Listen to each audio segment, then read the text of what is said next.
พามาเอากับดักนกใส่ไว้แต่วาดบนในบ้านเบิ่งเช้านี่นะโอ้เห็นมวยมันลั่นใส่มันหรอกนกกลางนา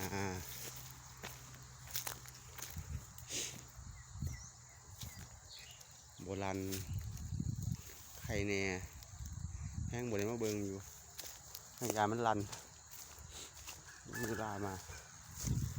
เอาไว้อยู่ก็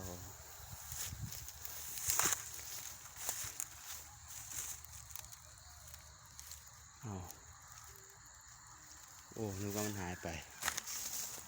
แต่ว่ามันอยู่ที่เดิมเอาแค่นี้แล้วกันเนาะเดี๋ยวผมกดปลดก่อนปลดกลไกมันก่อนแล้วมันจะรันใส่เจ้าของผู้ใส่ตกเรื่องครับเดี๋ยวปลดกัน